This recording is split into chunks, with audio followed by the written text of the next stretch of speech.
ஓம் ஸ்ரீ சத்குரு மகா அகத்திய திருவடிகள் போற்றி போற்றி. ஓம் ஸ்ரீ கால பைரவரே போற்றி போற்றி.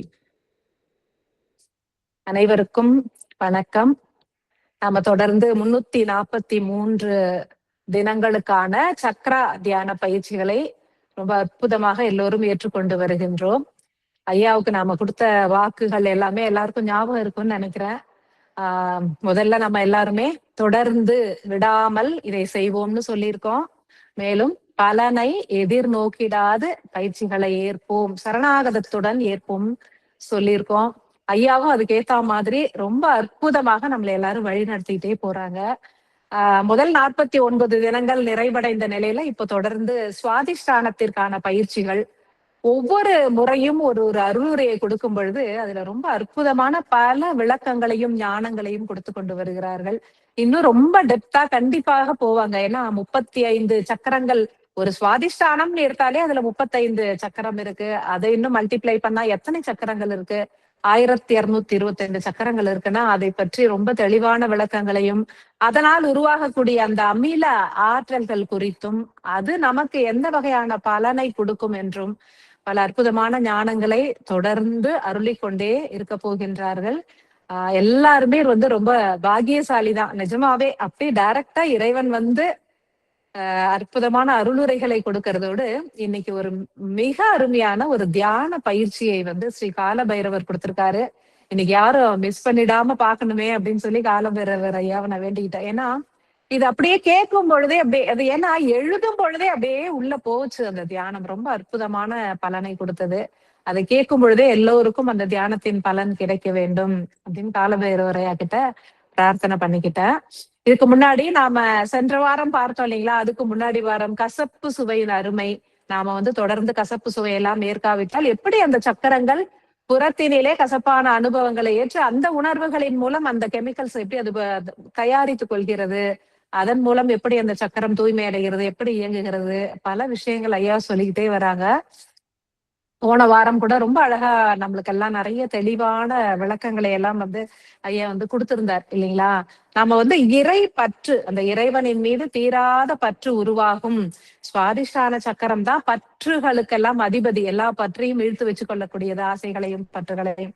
நம்ம புறப்பற்றுகளை விட எப்படி அகப்பற்று அதிகரிக்கும் என்றும், அந்த தீராத இறைவனின் மீதான அந்த தீராத பற்று எப்படி சுவாதிஷ்டான சக்கரத்துல உருவாகி நிலைக்கும், அதன் மூலம் என்னெல்லாம் நடக்கும் அப்படின்னு ரொம்ப அருமையா இருந்தது. போன வார அருளுரை ரொம்ப நிறைய விஷயங்களை உள்ளடக்கி இருந்தது. எல்லாருமே கேட்டிருப்பீங்க அப்படின்னு நினைக்கிறேன். மேலும் ஒவ்வொரு அந்த சக்கரம் இருக்கு இல்லைங்களா? அந்த சக்கரம் எப்படி எல்லாவற்றோடும் கலப்புறுகிறது, அந்த ஆற்றல்களினால் உருவாகக்கூடிய பலன்கள் என்ன அப்படிலாம் இந்த வாரத்துல சில விஷயங்களை எல்லாம் ஐயா கொடுத்திருக்காரு. முக்கியமாக ஒரு தியான பயிற்சி. அந்த தியான பயிற்சியை பார்க்கறதுக்கு முன்னாடி அவர் கொடுத்த அருளுரையில் இருக்கக்கூடிய சில முக்கிய அம்சங்களை பார்க்கலாம். அந்த தியான பயிற்சியை அனைவரும், இன்னும் யாராவது ஏதாவது வேலையெல்லாம் பண்ணிட்டு இருந்தீங்கன்னா எல்லாத்தையும் விரைந்து நிறைவு செய்துட்டு அமைதியா அமர்ந்து கண்களை மூடி அந்த தியானத்தை உள்வாங்க வேண்டும் அப்படின்ட்டு ஐயா எப்படி அந்த எழுதும் பொழுது அந்த உணர்வு அலைகள் எப்படி எனக்கு ஏற்பட்டதோ அதே மாதிரி எல்லாருக்கும் இதை கேட்கும் பொழுதே அந்த தியானம் உள்ள நடந்துடணும் அப்படின்னு தான் ஐயா கிட்ட பிரார்த்தனை பண்ண. ஐயாவும் அதான் சொன்னார், அது நடக்கும் அப்படின்னு குறிப்பிட்டிருக்காரு. அந்த தியானத்தை பார்க்கறதுக்கு முன்னாடி சில முக்கியமான விஷயங்கள் அந்த அருளுரைகள்ல ஐயா என்ன குறிப்பிட்டிருக்காரு அப்படிங்கிறத நாம பார்க்கலாம். கால பைரவராகிய யாம் ஓர் ஆன்மா, ஒரு உருவம், ஈசனின் அம்சம் என்றெல்லாம் எண்ணிவிடலாகாது அப்படின்னு குறிப்பிட்டிருக்காரு. யாம் உங்களது ஆன்மாவின் ஒரு துளி ஆற்றல்களே. எல்லா ஆன்மாவிலும் கால பைரவராகிய யாம் ஒரு துளியாக கலப்புற்றே காணப்படுகிறோம். உங்களுடைய ஆன்மாவிலும் உயிரிலும் தேகத்திலும் கூட கலப்புற்று இருக்கின்றோம் அப்படிங்கறத அழகா கால பைரவர் ஐயா குறிப்பிட்டிருக்காரு. போன வாரம் அந்த போன 49 நாள் பயிற்சிகளை ஏற்கும் பொழுதே ஐயா சொன்னார், ஹீமோகுளோபின் அப்படின்னு சொல்லக்கூடிய அந்த இரும்பு சக்தி ஆற்றல்களாக இருந்து தங்க ஆற்றல்களுக்கு காவல் காக்குற அந்த ஒரு சிறை கம்பி போட்டு காவல் காக்குற மாதிரி காவல் காக்கக்கூடிய ஒரு அற்புதமான ஹீமோகுளோபின் ஆற்றலாகவே இயங்குகிறார் கால பைரவர்ங்கிறத ரொம்ப அழகா குறிப்பிட்டிருந்தாரு. அதேதான் மீண்டும் இங்கே குறிப்பிடுகிறார். உங்களுடைய தேகத்திற்குள்ளேயே ஒரு ஆன்ம துளியாக, உயிர் சக்தியாக நான் இயங்கி கொண்டு இருக்கிறேன். என்னை வந்து அப்படி உணருங்கள் அப்படின்னு காலபைரவையா அவருடைய அருளுரையில வந்து குறிப்பிட்டிருக்காரு. உடற்சக்கரங்கள் ஒவ்வொன்றும் தூய்மை அடைந்தால் ஆன்மாவின் இருப்பு நிலையினை உணர இயலும். ஆன்மா நம்ம சத்குரு ஐயா வந்து ஆயில்ய நட்சத்திரத்துக்கு அருளுரை கொடுத்திருந்தாரு. விண் புரத ஆற்றல்கள் எல்லாம் வருகின்றது என்று எல்லாருமே கண்டிப்பாக பிரார்த்தனை புரிந்து அந்த விண் புரத ஆற்றல்களை ஏற்றிருப்பீர்கள். பருப்பு வகைகளை வந்து சமைத்து இறைவனுக்கு படைத்து எல்லோருக்கும் கொடுத்து நாமும் உண்ண வேண்டும் அப்படின்னு குறிப்பிட்டிருந்தாங்க. அதுலயும் ரொம்ப அற்புதமான சில விஷயங்கள் நடந்தது. எல்லாருக்குமே அந்த அனுபவ நிலைகள் வந்து உருவாகி இருக்கும்னு நினைக்கிறேன். அந்த வெண் புரத ஆற்றல்கள் எப்படி வந்தது அப்படின்னு சொல்லி திருப்பி மீண்டும் கேட்ட பொழுது ஒரு அருளுரை அது எவ்வளவு அழகா இருந்தது. அந்த ஆன்மாவே சத்தியம்னு அவர் குறிப்பிட்டிருக்கும் பொழுது அது வந்து அன்னைக்கெல்லாம் அவ்வளவு ஒரு உணர்வு அலைகள் வந்து உருவாயிற்று. ஆன்மா அப்படின்னு சொல்லி நம்ம தேடி திரியிறோம். ஆன்மாவை எங்க பாக்குறது, ஆன்மாவை எப்போ பாக்குறது, ஆன்மாவோட எப்போ கலப்புறது, ஆன்மானா என்னன்னே தெரியாம எப்படி பரமாத்மாவோட கலப்பம் செய்ய நமக்கு நடக்கும் அப்படின்னா நிறைய கேள்விகள் நமக்குள்ள எழுந்துட்டே இருக்கும். அந்த அருளுரையில வந்து சத்தியம், ஆன்மானா சத்தியம், அவ்வளவுதான். அதை ஒரு ஒளியா தேடாதீங்க, அது ஒரு உருவமா தேடாதீங்க அப்படின்னு ரொம்ப அழகா குறிப்பிட்டிருப்பாரு. அகத்தியர் ஐயா வந்து நான் எதிர்பார்க்கிறதே என்னுடைய சீடர்கள் எல்லாருமே சத்திய யுக வாசிகளாக மலரணும் அப்படின்னா அவங்கவங்க அவங்களுடைய ஆன்மாவை சத்தியமாகவே உணர்ந்து கொள்ள வேண்டும். சத்தியம் அப்படிங்கிறது ஒன்றுமற்ற ஒரு தன்மை, ஆனால் எப்பொழுதும் நிரந்தரமாக இருக்கக்கூடிய ஒரு தன்மை. அதுதான் ரொம்ப அழகாவே அது இதுல குறிப்பிட்டிருந்தாரு. நம்ம ஆன்மாவை நம்ம பார்க்கணும் அப்படின்னா முதல்ல பிறருடைய ஆன்மாவையாவது நம்ம பாக்குறதுக்கு தெரிஞ்சுக்கணும். உள்ள எங்க இருக்கு ஆன்மா அப்படின்னு தேடி கண்டுபிடிச்சு நிறைய தியானங்கள் பண்ணி இறைவனுடைய அந்த அருளுரைகளை எல்லாம் கேட்டு நாம் எல்லாருமே பதப்பட்டு கொண்டு வருகின்றோம். இந்த நேரத்துல ஒவ்வொரு மனிதருக்குள்ளும் இருக்கக்கூடிய அந்த ஆன்மாவினை நாம் உணர முற்பட்டால் எதிரே தோன்றுபவர்களை ஓர் மனிதராக இவர் ஆண், இவர் பெண், இவர் பணக்காரர், இவர் ஏழை, இவர் படித்தவர், இவர் படிக்காதவர், இவர் நல்லவர், இவர் கெட்டவர், உடனே நம்ம மைண்ட் நிறைய கால்குலேஷன் போடும் இல்லையா, நிறைய பாகுபாடுகள் உருவாகுது. அவற்றையெல்லாம் மெல்ல மெல்ல துறந்து இவர் ஒரு ஆன்மா, இவருக்குள் இருப்பது ஒரு ஆன்மா அப்படின்னு நம்ம பார்க்க துவங்கினா மெல்ல மெல்ல நமக்குள்ள இருக்கின்ற ஆன்மாவினையும் நம்மால் எளிதில் பார்க்க முடியும். பல சத்தியங்களை வந்து ஆன்மாவை கண்டு உணர்வதற்கு அன்பாலயத்தின் நோக்கமே அதுதானே. ஒவ்வொருவரும் உயிரின் இயக்கத்திலேயே இருக்கின்றோம். அறிவை கொண்டே இயங்கிக் கொண்டிருக்கிறோம், புற தேவைகளுக்காகவே இயங்கிக் கொண்டிருக்கிறோம். நமது ஆன்மாவை உணர்வதற்கு நாம் எப்படி இயங்க வேண்டும் என்பதையெல்லாம் நமக்கு கற்றுக் கொடுத்து நம்மை ஆன்ம லயத்தினில் ஆழ்த்துவதே அன்பாலயத்தின் நோக்கம் என்று நமது சத்குரு ஐயா வந்து முன்னாடியே ரொம்ப அழகா குறிப்பிட்டிருக்காரு. இது மாதிரி ஒவ்வொரு அருளுரைகளையும் மீண்டும் மீண்டும் கேட்கும் பொழுது அப்படியே உள்ள உருகுது. எப்படி இந்த ஆன்மா, எப்படி அந்த உயிர் என்ன செய்யுது, எப்படி நம்ம எல்லார்கிட்டையும் பழகணும், எப்படி நடந்துக்கணும், நம்ம வாழ்க்கை எப்படி மேல் நிலையை வந்து அடைய இயலும். நம்ம என்னென்னமோ தேடுறோம், என்னென்னமோ செய்யறோம், எதுவுமே சரியா நடக்கலையே நினைக்கிறோம். ஆனா நமது குணநலனை நாம வந்து நம்ம உயர்வான நிலைக்கு மாற்றிக்கொண்டால், அனைவரிடமும் பாரபட்சமன்றி அன்பினை செலுத்த துவங்கினால் ரொம்ப எளிதாகவே நமது ஆன்மா உயர்நிலையை அடையும். அதே நேரத்துல நமது ஆன்மா நம்ம தரிசிக்கனா கண்ணாலதான் பார்க்கணும்ன்றது இல்ல, அந்த வெற்றிடத்தை உணர முடியும். உள் விழிகளின் மூலம் ஆன்மாவினை நாம நன்றாக உணர்ந்து கலப்புற்று பரமாத்மாவின் தரிசனம் எல்லாமே அங்க நடக்கும். அந்த அருளுரையில வந்து நிறைய விஷயங்கள் இருந்தது. அந்த வெண்புரத ஆற்றல் நமக்குள்ள வந்து அது வந்து சுவாதிஷ்டான சக்கரத்தினிலே வந்து அமர்ந்து கொண்டால் நமக்கு தீர்க்கமான இறைப்பற்று கிடைக்கும் அப்படிங்கறதா இதோட நம்ம கனெக்ட் பண்ணி பார்க்கும் பொழுது நமக்கு நல்லா தெரியுது. இந்த அருளுரையில ஐயா கொடுத்திருக்க அருளுரையில தியானத்தை கொடுப்பதற்கு முன்னாடி சில முக்கியமான விஷயங்களை குறிப்பிட்டிருந்தார் இல்லையா. அதுல என்ன சொல்றாரு அப்படின்னா, புற உணர்வு உருவாகின்றது. அதனால் எல்லோரும் அனுதினமும் சமைத்து உணவுகளை உண்டு வருகின்றோம் இல்லையா. நமக்கு பசிக்குது அப்படின்னா நம்ம உடனே சமையல் செய்து நாம எல்லாருமே சாப்பிட்டு அந்த பசியை வந்து போக்கிக் கொள்கிறோம். ஐயா என்ன கேக்குறாரு, இறை பசி உருவாகுமா உங்களுக்கு, அப்படி உருவானால் நீங்க என்ன செய்வீங்க அப்படின்னு அந்த அருளுரையில கேட்டிருந்தாரு. இறை பசினா என்ன, இறைவனை பார்க்கணும், இறைவனோட பேசணும், இறைவன் சொல்றதை நம்ம தனிப்பட்ட முறையில செவி மடுக்கணும், இறைவனோடு கலக்கணும், நீக்கமர அந்த பிறவியற்ற நிலை நமக்கு உருவாகணும், எங்கும் நீக்கமர நிறைந்திருக்கின்ற அந்த இறை ஒளியோடு நாமளும் அப்படியே பூரணமாக கலக்க வேண்டும் அப்படிலாம் நிறைய ஆசைகள் நமக்கு இருக்கும். அதைத்தான் அவர் வந்து இறை பசி அப்படின்னு சொல்றாரு. நமக்குள்ள எழுகின்ற அந்த இறை உணர்வுகளை இறை பசி அப்படின்னு ஐயா வந்து குறிப்பிடுறாரு. இப்படிப்பட்ட இறை பசி உருவானால் நீங்க என்ன சாப்பிடுவீங்க, எப்படி அந்த பசியை போக்கிக் கொள்வீர்கள் அப்படிங்கிற வினாவினை எழுப்பி விடையையும் ஐயா காலபைரவர் ஐயா நமக்கு கொடுத்திருக்காரு. இறைவனை குறித்த எண்ணங்கள், சொற்கள், செயல்கள் இவையே இறை பசியை போக்கும் அப்படின்னு கொடுத்திருக்கார். எப்பொழுதெல்லாம் நாம் இறைவனை குறித்து எண்ணுகின்றோமோ, எப்பொழுதெல்லாம் நாம் தியான பயிற்சிகளை ஏற்கின்றோமோ, எப்பொழுதெல்லாம் நாம் அருளுரைகளை செவிமடுக்கின்றோமோ, எப்பொழுதெல்லாம் நாம் மந்திரங்களை உரைக்கின்றோமோ, எப்பொழுதெல்லாம் இறைவன் கொடுத்த அந்த அருளுரைகளில் உள்ள ஞானங்களை பிறருடன் பகிர்கின்றோமோ, எப்பொழுதெல்லாம் இறை பணி ஆற்றுகின்றோமோ செயல்களின் மூலம், இவை எல்லாமே என்ன அப்படின்னா இறை பசியை போக்கக்கூடியது.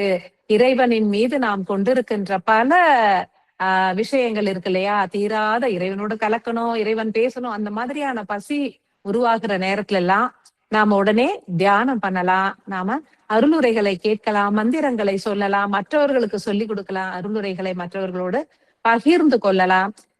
மேலும் பல இறை பணிகளை செயல்களின் மூலமாக, எண்ணம், சொல், செயல், இவை மூன்றின் மூலமும் இறைவனையே நாடி நாம் செயல் புரிந்தால் இறை பசி என்பது நீக்கமடையும், தீர்க்கப்படும். ஆனா பசிங்கிறது நிரந்தரமாக தீரக்கூடியதா இல்லைங்களா? இப்ப ஒருவேளை நம்ம சாப்பிட்டா கூட உடனே கொஞ்ச நேரத்துல அடுத்த வேலை பசிக்குது, அடுத்த வேலை பசிக்குது, மறுநாள் பசிக்குது, மறுநாள் பசிக்குது, தொடர்ந்து பசித்து கொண்டே இருக்கிற மாதிரிதான் இறை பசி என்பதும் அவ்வப்பொழுது உருவாகி கொண்டே இருக்கும். அவ்வப்பொழுது நாம் அதற்கு உரித்தான அந்த உணவினை அருளிக்கொண்டே இருக்க வேண்டும் அப்படின்னு ரொம்ப அழகாவும் தெளிவாகவும் அந்த அருளுரையில வந்து ஐயா வந்து குறிப்பிட்டிருக்காரு. அருள் உரைகளை வந்து நம்ம நிறைய செவிமடுக்கிறோம் இல்லையா, அதுவே வந்து ஒரு அற்புதமான இறை பசியினை போக்கக்கூடியது, அதையும் கொடுத்திருக்காரு. இது வந்து நமது உயிர் இருக்கு இல்லைங்களா, இந்த உயிர் வந்து எப்பொழுது இந்த பசி வந்து நிரந்தரமாக நீங்கும், அதாவது புறப்பசி அப்படின்னா இந்த உடல்ல உயிர் இருக்கிற வரைக்கும் பசிச்சுட்டே இருக்கும், வாழ்நாளின் கடைசி நாள் வரைக்கும் எதையாவது நாம சாப்பிட்டுக்கிட்டே தான் இருக்கணும். அப்படிப்பட்ட அந்த உயிர் வந்து உடலை விட்டு பிரிந்து போயிடுச்சுன்னா அதோட நமக்கு அந்த புறப்பசிங்கிறது நின்று விடும் இல்லையா. அதே மாதிரி ஆன்மா பரமாத்மாவோடு தீர்க்கமர கலந்து விட்டால் இறை பசி என்பதும் நமக்கு நின்றுவிடும் அப்படிங்கிறதையும் குறிப்பிட்டிருக்கார். ஏன் இறைப்பசி உருவாகிறது அப்படின்னா மேல்நிலை சக்கரங்கள் நல்லா ஆக்டிவேட் ஆயிருக்கு, கீழ்நிலை சக்கரங்கள் எல்லாம் ஒடுங்கி இருக்கிறது. அதனால இறை பசி நமக்கு இறைவனை குறித்த அந்த தீராத தாகம் வந்து அதிக அளவுல உருவாகுது. இதனை எப்படி போக்குவது அப்படின்னா எண்ணம், சொல், செயல் ஆகியவற்றை இறைவனின் மீதே செலுத்தும் பொழுது இவை நீங்குகின்றது அப்படின்னு குறிப்பிடுறாரு. மேலும் எப்பொழுது இது நிரந்தரமாக தீரும் அப்படின்னா தீர்க்கமர பரமாத்மாவோடு நாம் ஒன்றென கலப்புறும் வரை இறை பசியும் தொடர்ந்து நமக்கு இருந்து கொண்டே இருக்கும் அப்படிங்கறது ரொம்ப தெளிவாக அவருடைய அருளுரையில ஐயா வந்து குறிப்பிட்டிருக்காரு. ஆன்மா உயிரோடு இணைந்து, உயிரும் ஆன்மாவும் ஒன்றிணைந்து பரமாத்மாவினை சென்று அடையும் வரை இறை பசி தொடரும் அப்படின்னு சொல்றாங்க. இன்னொரு முக்கியமான விஷயம் என்ன தெரியுங்களா, வாய், நம்ம வந்து உணவை எப்படி சாப்பிடுறோம், இந்த வாய் பகுதி வழியாக சாப்பிடுறோம். அதுக்கு என்னெல்லாம் உதவுது, உதடுகள், பற்கள், நாக்கு, உள்ள சுரக்கக்கூடிய அந்த அம்மீலங்கள் எல்லாமே சேர்ந்து அந்த தொண்டை குழியில அதை வந்து அரைச்சு மென்னு அந்த சாப்பாடை உள்ள தள்ளி அது உணவு குழாய் வழியாக போய் செரிமான பகுதிகளுக்கு போய் நமது உடலில் ஏற்படுகின்ற அந்த உணவுக்கான அந்த பசியை வந்து அது தீர்த்து வைக்குது இல்லையா. அதே மாதிரி இறை பசி என்ன செய்யும் அப்படின்னாக்கா சக்கரங்களை தூய்மையுறுத்தும், சக்கரங்களுக்கு நல்ல ஆற்றல்களை கொடுக்கும். சாப்பிடுற சாப்பாடு உடல்ல இருக்கிற ஒவ்வொரு செல்லுக்கும் ஆற்றலை கொடுத்து இயங்க தூண்டுவது போல நாம் இறைவனை குறித்து பேசுவதும் எண்ணுவதும் செயல்களை ஆற்றுவதும் என்ன செய்யும்னா ஒவ்வொரு சக்கரங்களுக்கும் ஆற்றல்களை கொடுக்கும். அதனாலதான் இறைப்பசி பத்தி ஐயா வந்து குறிப்பிடுறாரு. சுவாதிஷ்டான சக்கரத்தை பத்தி ரொம்ப அழகா தெளிவா நிறைய விஷயங்களை குறிப்பிட்டுட்டே வர்றாரு காலபைரவர் ஐயா. ஏன் இறைப்பசி உருவாகுது அப்படின்னா மேல்நிலை சக்கரங்கள் அதீதமாக வேலை செய்ய துவங்கி இருக்கிறது அப்படின்னு பொருள்படும். இறைப்பசிக்கு நாம என்ன கொடுக்கணும், எண்ணம், சொல், செயல் மூலமாக இறைவனை குறித்த சிந்தனைகளை கொடுக்கணும். மேலும் அவை என்ன செய்யும் அப்படின்னா உள்ள போக போக அவை சக்கரங்களை தூய்மையுறுத்தி சீராக இயங்க செய்து பூரணமாக விரிவடைந்து இயங்கக்கூடிய நிலையினை உருவாக்கி பின்னர் மெல்ல அதனை ஒடுக்கி நமது உயிர் ஆற்றலை மூலாதாரத்தில் இருந்து மேலேற்றி ஆன்மாவோடு கலப்புற செய்து பரமாத்மாவோடு கலப்புற செய்வதற்கும் உதவும். சக்கரங்கள் தான் ரொம்ப ரொம்ப முக்கியமானது. இறைவனை நாம் சென்று அடைவதற்கு பூரணமாக உதவக்கூடியது சக்கரங்களே. அதனாலதான் நம்ம இந்த சக்கரங்களை தூய்மையுறுத்தும் பயிற்சிகளை ஏற்றுக்கொண்டு வருகின்றோம் அப்படின்னு ஐயா வந்து ரொம்ப அழகாவும் தெளிவாகவும் அதுல குறிப்பிட்டிருக்காரு. நமது வந்து உணவு பாதைகள், இந்த செரிமான மண்டலம் எல்லாம் சீராக இயங்கலன்னா என்ன ஆகும் அப்படின்னா உடலில் பிணிகள் தோன்றும் இல்லையா? அதே மாதிரி சக்கரங்கள் சீராக இயங்கலைன்னா என்ன நடக்கும் அப்படின்னாக்கா இறை பயணமாம் அகப்பயணம் துல்லியமாக நிகழ்ந்தேராது அப்படின்னு குறிப்பிட்டிருக்காரு. இறை பயணம் அப்படின்னு சொல்லக்கூடிய அந்த அகப்பயணம் துல்லியமாக நடக்கணும் அப்படின்னா கண்டிப்பாக சக்கரங்கள் எல்லாம் சீராக இயங்க வேண்டும். ஒவ்வொன்றும் விரிந்தும் ஒடுங்கியும் செயல் புரிய வேண்டும். சிவநாடி பூரணமாக வளர்ச்சி அடைய வேண்டும்.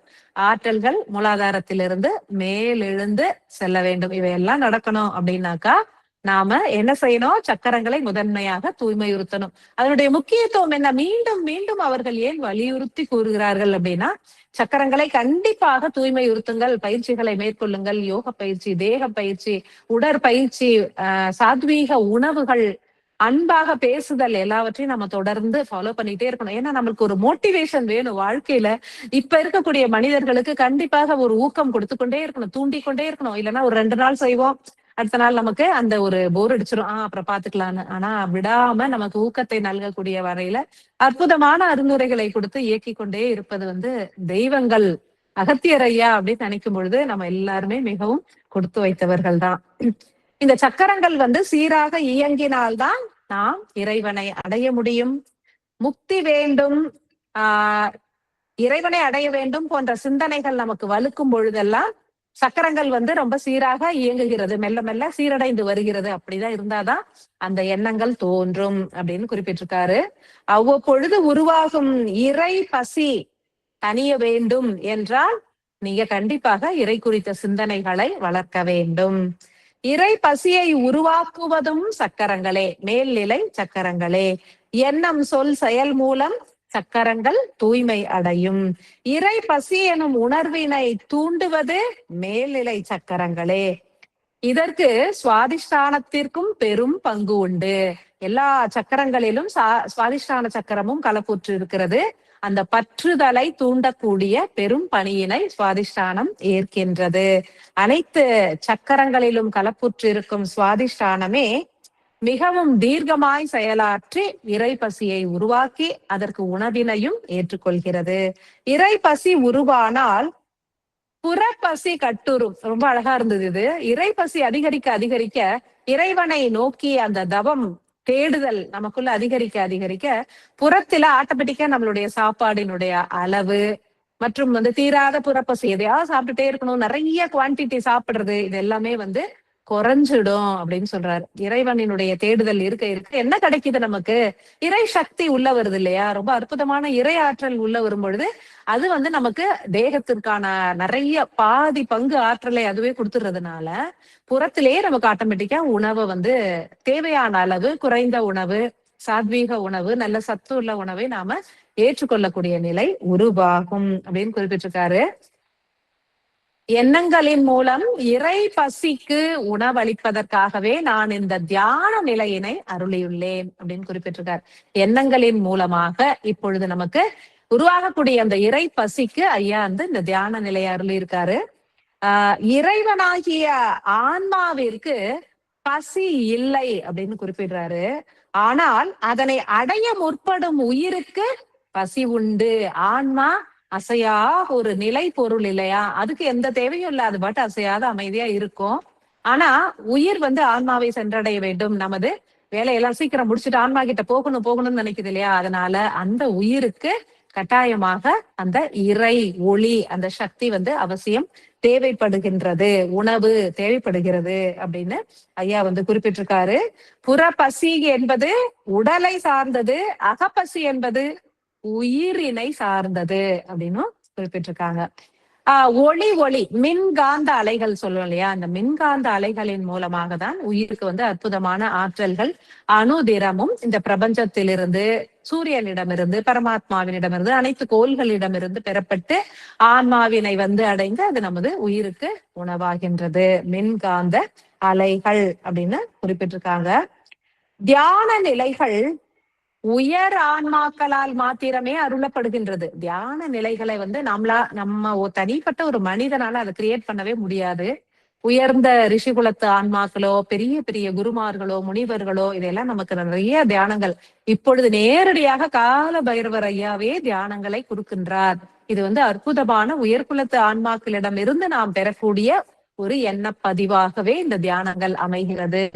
மேலும் ஒவ்வொருவருமே சுயம் எனும் ஆன்மாவை, சத்தியத்தினை உணரும் வரை தியானமும் தவமும் அவசியமாகின்றது.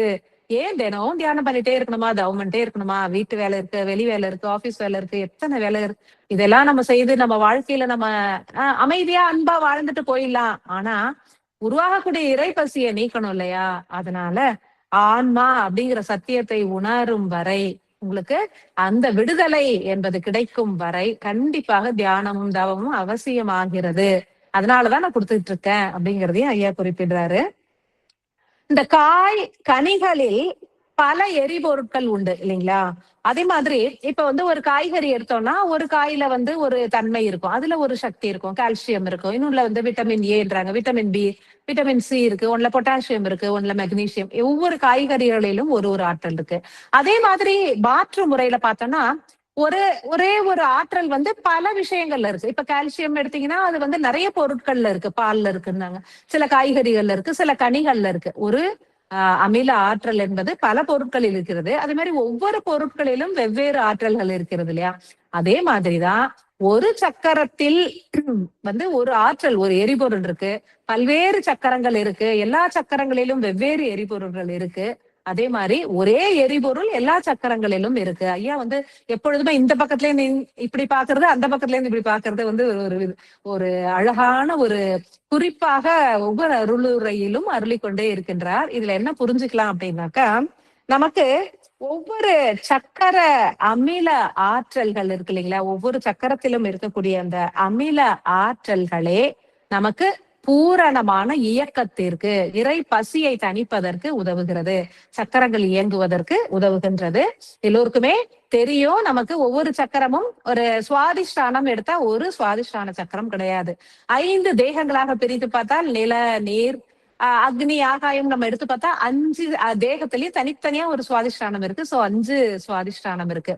ஒரு தேகத்தில் இருக்கக்கூடிய சுவாதிஷ்டான சக்கரம் 7 சக்கரங்களிலுமே கலப்புற்று இருக்கு இல்லைங்களா? சுவாதிஷ்டான சக்கரத்தினுடைய அந்த அமில ஆற்றல்கள் சகசிராராவிலும் கலப்புற்று இருக்கு, ஆக்ஞையில இருக்கு, விசுப்தியில இருக்கு, அநாகதம், மணிப்பூரகம் எல்லாவற்றிலும் கலப்புற்று இருக்கு. அப்போ ஒரு தேகத்துல எடுத்தா 7 சக்கரங்களிலும் சுவாதிஷ்டானத்தினுடைய ஆற்றல் கலப்பு அமைந்துள்ளது. அதே மாதிரி 5 தேகத்திலையும் தனித்தனியாக எடுத்து பார்த்தால் 7 35 சுவாதிஷ்டான சக்கர ஆற்றல்கள் இருக்கிறது. இது முன்னாடியே குறிப்பிட்டிருந்தாங்க. அதே மாதிரி நிறைய விஷயங்கள், ஒவ்வொரு சுவாதிஷ்டான சக்கரத்தை மட்டும் நம்ம எடுத்து பார்க்கும் பொழுது அது வந்து மற்ற சக்கரங்களோடு நிறைய கலப்பு ஆற்றல்களை உருவாக்கும் பொழுது 245 சுவாதிஷ்டான சக்கரங்கள் இருக்கு அப்படின்னு சொல்றாங்க. அதே மாதிரி 7 சக்கரங்களையும் பார்த்தோம்னா 7 x 240 1225. அதெல்லாம் பின்னாடி நம்ம பார்க்கலாம். ஐயா வந்து விஷயங்களை கொடுக்க நாம பார்த்துக்கிட்டே வரலாம். இவையெல்லாம் நமக்கு நிறைய விஷயங்களை வந்து உடலிலே நிகழ்த்தி கொண்டிருக்கின்றது. ஏன் இத்தனை சக்கரங்கள் இருக்குன்னா அத்தனை விதமான அமிலங்கள் தேவைப்படுகிறது, எத்தனை உறுப்பு இருக்கு இல்லையா நமக்கு? ஐயா வந்து ஒரு நாள் இந்த தியானத்தை குடித்து முடிச்ச பிறகு அவ்வளவு ஒரு ஆற்றல் வந்தது பாருங்களேன். அப்போ வந்து எனக்கு ஒரு அஷ்டோத்திர மாதிரியே எனக்கு போற்று அப்படின்னு சொன்னாரு. நான் தேகத்தை போற்று அப்படின்னாரு. உடனே எனது சிரசே போற்றி, எனது கபாலமே போற்றி, எனது நெற்றி பகுதியை போற்றி, விழிகளை போற்றி, இமைகளை போற்றி, புருவமே போற்றி, நாசிகளை போற்றி, செவிகளை போற்றி, வாய்ப்பகுதியை போற்றி, நாக்கை போற்றி, பற்களை போற்றி சொல்லிக்கிட்டே வர உடல் ஃபுல்லா. அப்புறம் உள்ள இருக்கிற குருதியை போற்றி, நரம்பிழைகளை போற்றி, சுவாசப்பாதையை போற்றி, உணவு குழாயை போற்றி, இருதயமே போற்றி, நுரையீரலை போற்றி, இப்படி சொன்னா 108 போற்றி. நம்ம என்னைக்காவது நம்ம உடல் உறுப்புகளை போற்றி போற்றின்னு சொல்லியிருக்கோமா? இது வந்து ஐயா ரொம்ப வேகமா சொல்ல சொல்ல உள்ள இருந்து எனக்கு ஓடிக்கிட்டே இருந்தது. இதை கண்டிப்பாக எழுதி தினமும் படிக்கணும் அப்படின்ற ஒரு ஆவல் கூட வந்தது. அந்த நேரத்துல மெசேஜ் எழுதிட்டு இருந்ததுனால அதை எழுத முடியல. சொல்லு எவ்வளவு எனக்கு அப்படி ஒரு உள்ள இருந்து ஒரு ஆர்வம் வந்தது. இவ்வளவு உறுப்புகள் எத்தனை வேலை செய்கிறது. நம்ம என்னைக்காவது அதை ரொம்ப கண்டுகிட்டு இருக்கோமா? அதை போற்றுகிறோமா? அதை வணங்குகிறோமா? அதுக்கு ஒரு நன்றி சொல்றோமா? எத்தனை உறுப்புகள் உள்ள எத்தனை அமிலங்கள் எவ்வளவு வேலைகள் செய்கிறது அப்படின்னு சொல்லி அதை உணர்ந்து பாருங்க அப்படின்னு சொல்றாங்க. அதனாலதான் நாம தேகம் இருக்கிறதுனாலதான் நம்ம இயங்கிக்கிட்டு இருக்கோம். நம்ம தேகத்துல இருக்கிற ஒவ்வொரு சக்கரமும் இயக்குறதுனாலதான் நம்ம வாழ்க்கையும் ரொம்ப தெளிவாக இருக்கு. அதனால நம்ம ஒவ்வொரு நாளுமே நமது ஒவ்வொரு சக்கரங்களுக்கும் நம்ம நன்றி சொல்லணும். ஒரு ஒரு உறுப்புகளுக்கும் ஒவ்வொரு செயல்பாடுகளுக்கும் நம்ம நன்றி சொல்லிக்கிட்டே இருக்கணும். இப்போ நம்ம தியானத்துக்கு போகலாம். ரொம்ப அற்புதமா இருந்ததுங்க. ஒவ்வொரு சக்கரத்திலும் ஒவ்வொரு தேகத்திலும் உள்ள சுவாதிஷ்டான சக்கரத்தினை சீரமைத்து ஆற்றல் பெருக்கத்தை நிகழ்த்துகின்ற தியானத்தினை அருளுகின்றேன் அப்படின்னு குறிப்பிட்டிருக்காரு. ஒவ்வொரு தேகம் நான் சொன்ன மாதிரி 5 தேகம் எடுத்துக்கோங்க. 5 தேகத்திலயும் 7 சக்கரத்தோடய கலப்புற்று இருக்கு இல்லையா? எல்லா இடத்துலயும் இந்த சுவாதிஷ்டானம் எல்லா சக்கரங்களும் எல்லா சக்கரங்களோடும் கலப்புற்று இருக்கிறது. இப்ப நம்ம சுவாதிஷ்டானத்தை பத்தியே பார்த்துட்டு வர்றதுனால எல்லா சக்கரங்களிலும் சுவாதிஷ்டான சக்கரங்கள் கலப்புற்று இருக்கு இல்லையா? சோ எல்லா இடத்துலயும் போய் அந்த சுவாதிஷ்டான சக்கரத்தின இப்ப ஒரு ஒரு பெரிய கடை இருக்கு. அது நிறைய பிரான்ச்சஸ் வச்சிருக்காங்க அப்படின்னா எப்படி எல்லா ஊர்களுக்கும் போய் எல்லா பிரான்ச்சஸும் அப்பப்போ அவங்க செக் பண்ணி எல்லாம் கரெக்டா நடக்குதான்னு பாக்குறாங்க இல்லையா? அந்த மாதிரி ஒரு கிளை ஆற்றல்கள் எங்க பரவி இருக்கக்கூடிய அந்த சுவாதிஷ்டான சக்கரத்தினை தூய்மை உறுத்துவதற்கு உரித்தான ஒரு அற்புத தியானம் அப்படின்னு சொல்லிதான் கொடுத்தாரு. இதுல என்ன விசேஷம் அப்படின்னாக்கா, இந்த தியானத்தை நாம செய்யும் பொழுதே எல்லா சக்கரங்களுமே எளிதாக தூய்மை அடைந்து விடுகிறது. என்ன சொல்லுவாங்க, ஒரே கல்ல பல மாங்காய் அடிக்கிறாங்க அப்படின்லாம் சொல்லுவாங்க இல்லையா? இன்னொரு விஷயம் கூட ஞாபகம் வரும். ஔவையாருடைய அது வந்து நெல்லுக்கு பொழியப்படும் அந்த நீர் வந்து அங்கே புல்லுக்கும் பொசியப்படும் அப்படின்னு சொல்லுவாங்க.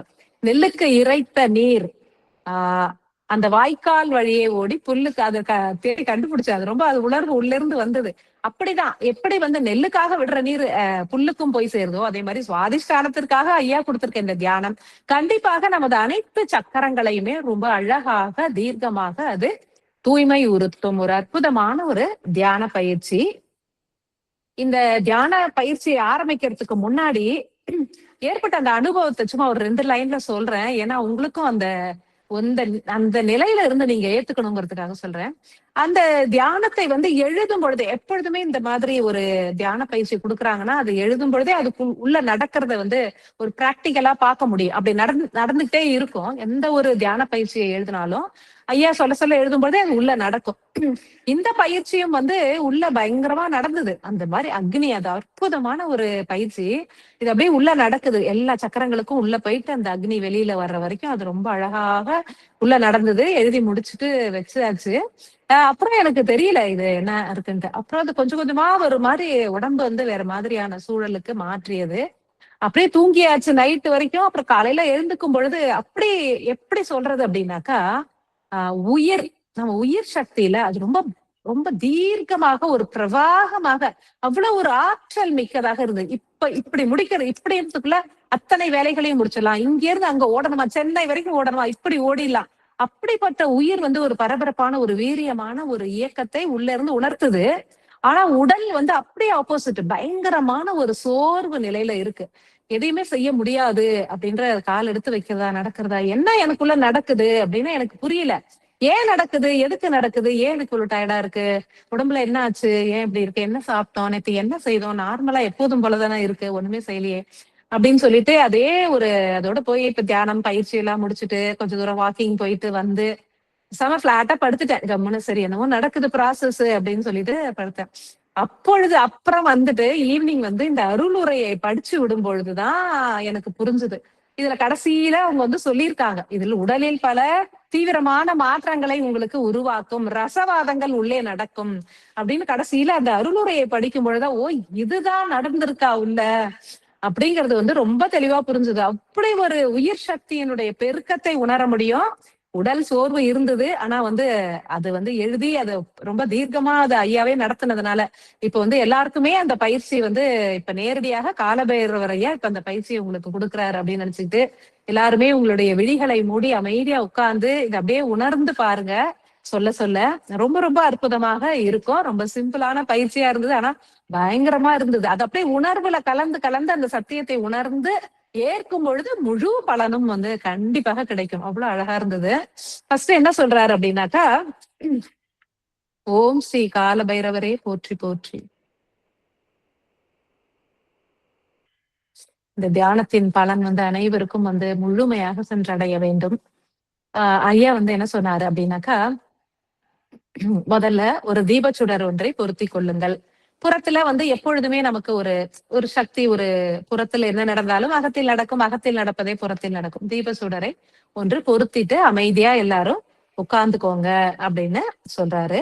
ஆசனமிட்டு அமர்ந்து கொண்டு உங்க விழிகளை எல்லாம் மூடி ஆழ்ந்து சுவாசித்து மனதினை இறைவனிடம் செலுத்த வேண்டும் அப்படின்னு குறிப்பிட்டிருக்காரு.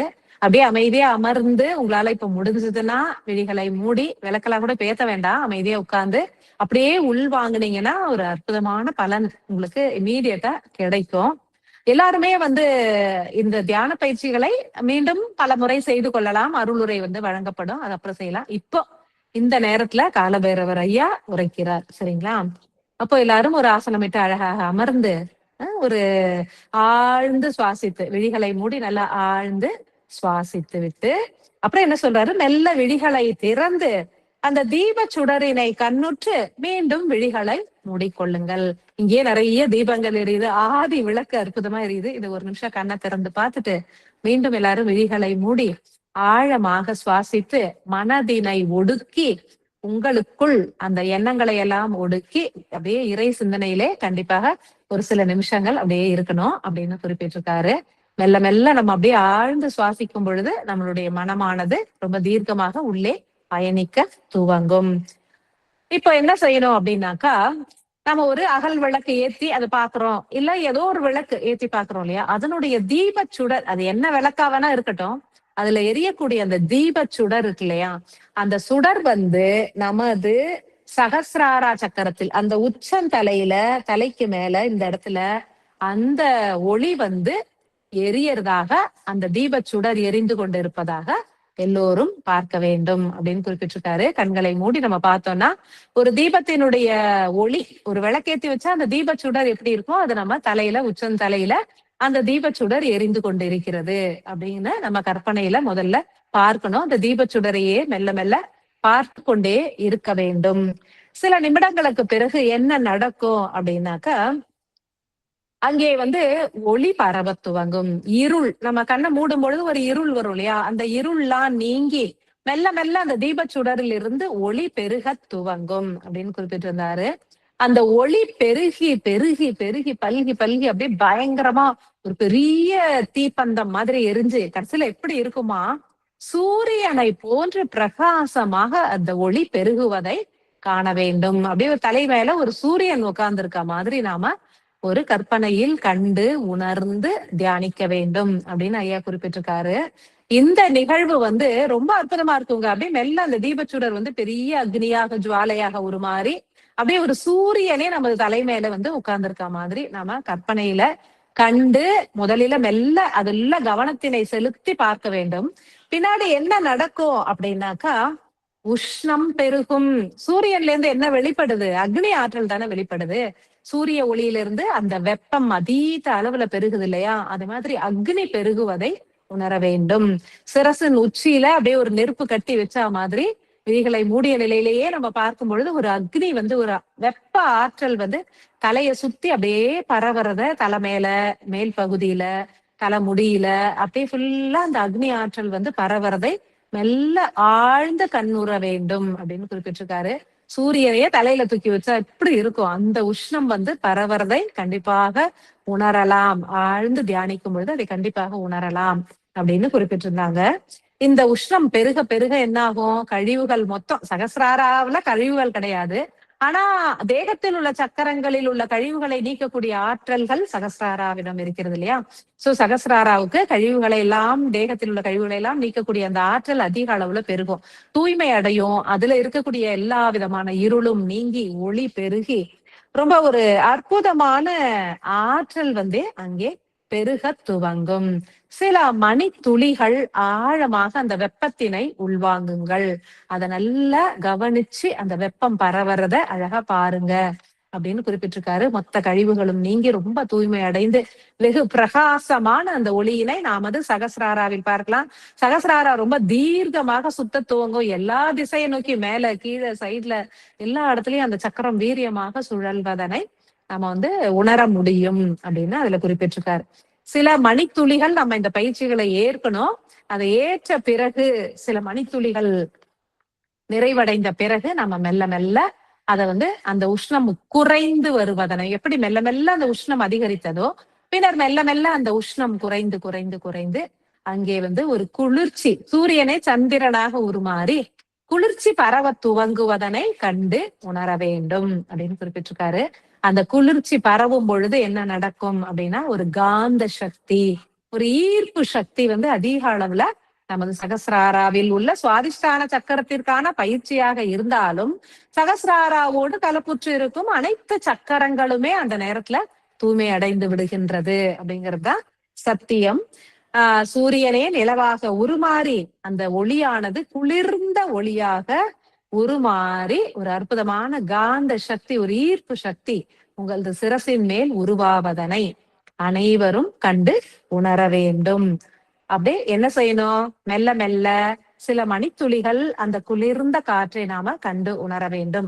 இதுல இன்னொரு விஷயம் என்ன குறிப்பிட்டிருக்காருன்னா, எப்படி சூரியன் மாதிரி அக்னி ரொம்ப உஷ்ணம் நம்ம தலையில பெருகுதோ அந்த நேரத்துல நமது சுவாச காற்றும் வேகமா நம்ம விடக்கூடிய அந்த மூச்சு காத்தும் ரொம்ப உஷ்ணமா இருக்கிறத நீங்க உணரலாம் அப்படின்னு குறிப்பிட்டிருக்காரு. உஷ்ணமான அந்த மூச்சு காத்து வெளிப்படுவதை உணரலாம். அப்புறம் கொஞ்சம் கொஞ்சமா அந்த குளிர்ச்சி பரவறதை நாம உணரும் பொழுது நமது சுவாச காற்றும் குளிர்ந்த காற்றாக வெளியேறுவதனை நீங்கள் உணரலாம் அப்படின்னு ஐயா அருளுரையில குறிப்பிட்டிருக்காரு. சில மணித்துளிகள் அந்த நிலையிலேயே நம்ம வீற்றிருக்க வேண்டும். பிறகு என்ன செய்யணும் அப்படின்னு சொல்றாருன்னா, மெல்ல மெல்ல அந்த சூரியனிலிருந்து நிலவாக உருமாறி நிலவானது மீண்டும் அந்த ஒரு சின்ன தீபச்சுடராக நாம் முதலில் ஏற்றி வைத்த அந்த தீபச்சுடராக உருமாறுகிறது. அந்த ஒரு காட்சியை நாம காண வேண்டும். பின்னர் மெல்ல மெல்ல அந்த தீபச்சுடரினை இறக்கி ஆக்ஞை சக்கரம், எல்லாருக்குமே தெரியும், இரு புருவ மத்திகளுக்கு இடையே உள்புறமாக சிரசிலிருந்து அப்படியே நேர்கோட்டுல கீழவும் இந்த பக்கம் இரு கண்களுக்கு உள்ள மத்தியிலையும் இருக்கக்கூடிய அந்த ஆக்ஞை சக்கரத்தினுடைய மையத்திற்கு இந்த தீபச்சுடரினை அனைவரும் கொண்டு வாருங்கள் அப்படின்னு சொல்லியிருக்காரு. ஆக்ஞை என்பது உயிரின் இருப்பிடம் இல்லைங்களா? ரொம்ப எளிதாகவே இது வந்து வெப்பத்தினை உள்வாங்கி கொள்ளும். அனைத்து கர்மங்களும் நிர்ணயங்களும் என்ன ஆகும்? ஆக்ஞை சக்கரத்திலதான், உயிர்கிட்டதான் அதனுடைய நிர்ணயம் என்ன, அனைத்து விதமான கர்மங்கள், எந்த கர்மத்தை எல்லாம் நிறைவேற்ற இந்த பிறவி எடுத்திருக்கோம், இன்னும் என்னென்ன வேலைகள் பாக்கி இருக்கு, என்னென்ன கர்மங்கள் இருக்கு, என்னென்ன நிர்ணயம் நிறைவேற்றப்பட காத்திருக்கிறது, இது எல்லாமே ஆக்ஞை சக்கரத்தில் தான் அதிக அளவுல இருக்கும். உயிர்ல தான் அதிக அளவுல அது பதியப்பட்டு இருக்கும் இல்லையா? அதனால இதே மாதிரி மீண்டும் நாம ஆக்ஞையில அந்த விளக்கை கொண்டு வந்துட்டு, அந்த தீப சுடரை கொண்டு வந்துட்டு மெல்ல மெல்ல மெல்ல மெல்ல அதை பெருக்க வேண்டும். தீபம் வந்து வெகு பிரகாசமாக ஒரு பெருத்த ஜுவாலையாக அக்னியாக அது பெருகுவதை கண்ணுற்று தியானியுங்கள்னு குறிப்பிட்டிருக்காரு. பின்னர் மெல்ல மெல்ல அதே மாதிரி ஒரு சூரியனை போன்ற அக்னி பிழம்பாக ஆக்ஞை சக்கரத்துக்குள்ளே அந்த தீபச்சுடர் பல்கி பெருகி சூரியனை போன்ற அக்னி பிழம்பாக உருமாறுவதனை கண்ணுற்று தியானிக்க வேண்டும். அதே நேரத்துல அக்னி பரவுறதுனால அங்க இருக்கக்கூடிய அத்தனை கர்ம பதிவுகளும் அழிக்கப்பட்டு, எல்லா பதிவுகளும் அழிக்கப்பட்டு ஒரு நிர்மலத்தன்மை உருவாவதனையும், நிர்ணயங்கள் கூட உயிரினுடைய நிர்ணயம்லாம் இருக்கு, எல்லாமே மொத்தமாக அழிக்கப்பட்டு ரொம்ப அற்புதமான ஒரு நிர்மலத்தன்மை உருவாவதனையும், இதே மாதிரி நாசிகளின் மூலம் வேக வேகமாக அந்த அக்னியாக சூடான காற்று வெளியேறுவதனையும் நாம அதை காண வேண்டும் அப்படின்னு குறிப்பிட்டிருக்காரு. இதை கேட்கும் பொழுதே உங்க செவிகளுக்குள்ள இந்த செய்தி காலபைரவனுடைய அருளுரை உள்ள போகும் பொழுதே அற்புதமான மாற்றங்கள் உருவாவதை நீங்க கண்டிப்பாக பார்க்கலாம். ஆகிய சக்கரத்துல சூரிய ஆற்றல் பெருகி, அக்னி ஆற்றல்கள் பெருகி, எல்லாவற்றையும் வேண்டாத கழிவுகளை நீக்கி, பதிவுகளை நீக்கி, இருளை போக்கி, ஒளியை பெருக்கி, பின்னர் என்னாகும்? மெல்ல மெல்ல அந்த அக்னியானது குறைந்து அந்த பெரும் ஜுவாலையாகி, அப்புறம் சின்ன தீபமாகி, அப்புறம் ஒரு நிலவை போன்று அது உருமாறி மெல்ல குளிர், அதாவது சூடேற்றம் புரிந்து குளிர்விக்கிறது இல்லைங்களா? எல்லாத்தையும் நம்ம விரித்தல் ஒடுக்குதல் அப்படின்னாலே சூடேற்றம் புரிவது குளிர்விப்பது, இதுதான் ப்ராசஸே. அதனால சூடேற்றம் புரிந்த பிறகு மெல்ல மெல்ல குளிர்விப்பதாக எண்ணி தியானிக்க வேண்டும். அந்த ஆக்ஞை சக்கரத்துல அற்புதமாக ஆதி பராசக்தியினுடைய அந்த ஆற்றல் நிறைந்து இருக்கக்கூடிய அந்த நிலவை போன்ற ஒரு குளிர்ந்த சக்தி உங்களுடைய ஆக்ஞை சக்கரத்தில் பல்கி பெருகுவதனை உணர்ந்து தியானிக்க வேண்டும் அப்படின்னு குறிப்பிட்டிருக்காரு. அதே நேரத்துல சுவாச காற்றும் குளிர்ச்சி, நல்ல குளிர்ந்த காற்று சுவாசத்தின் மூலம் வெளிப்படுவதனை நீங்கள் உணரலாம் அப்படின்னு குறிப்பிட்டிருந்தாங்க. இதே நேரத்துல என்ன நடக்குது அப்படின்னாக்க, உயிரின் அனைத்து இயக்கங்களிலிருந்தும் விடுபடுவதனையும் நம்ம சில மணித்துளிகளுக்கு ஆக்ஞையில் நம்ம நிலை நிறுத்தி இந்த தியானத்தினை தீர்க்கமாக ஏற்கும் பொழுது அனைத்து விதமான இயக்கங்கள், உயிர் தான இயக்கம், ஆதிசக்தி தான இயக்கம், அனைத்து விதமான இயக்கங்களில் இருந்தும் சில மணித்துளிகள் நாம விடுவிக்கப்படுவதையும், எந்த அடுத்து இந்த வேலை செய்யணும், அந்த வேலை செய்யணும், அந்த ஒரு இது இருக்கு இது இருக்குன்னு அந்த எண்ணங்கள் எல்லாமே மறைந்து ரொம்ப அமைதியா ரொம்ப அழகான ஒரு ஆற்றல் அந்த எண்ணங்களின் மூலம் நமக்கு ஒரு தீர்க்கமான மன ஒடுக்கம், மன அமைதி உருவாவதனை அந்த நேரத்துல பார்க்கலாம் அப்படின்னு ஐயா குறிப்பிட்டிருக்காரு.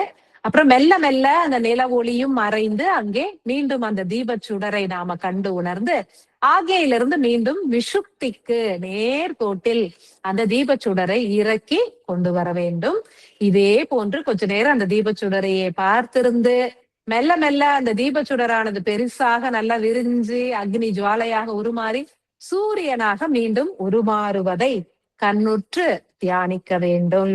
தொண்டை பகுதியில தான் அதிக அளவு நச்சு கழிவுகள் இருக்கும். ஏன்னா நீலகண்டன் நமக்கு தெரியும் இல்லையா?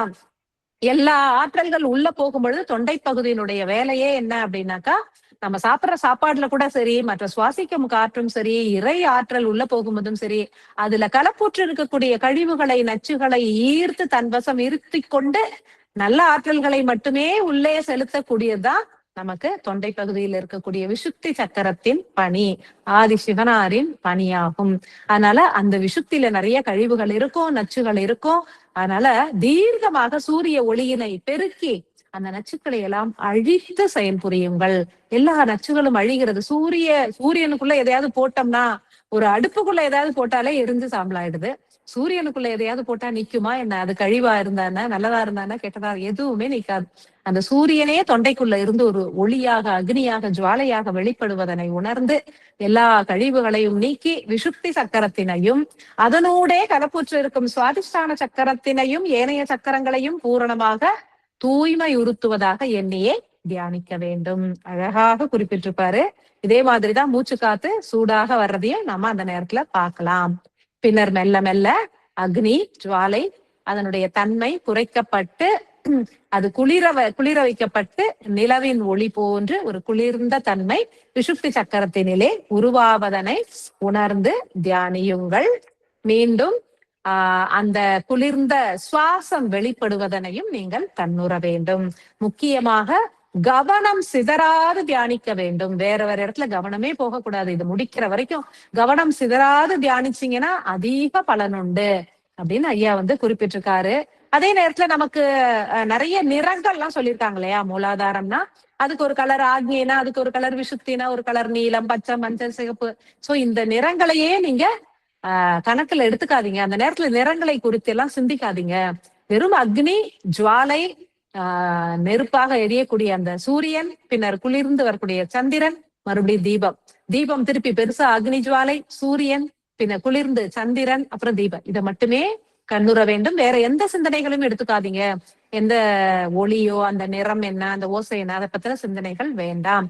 கவனம் சிதறாது ஆழ்ந்து தியானித்தால் அதிக பலன் உண்டு அப்படின்னு குறிப்பிட்டிருக்காரு ஸ்ரீ காலபைரவர் ஐயா.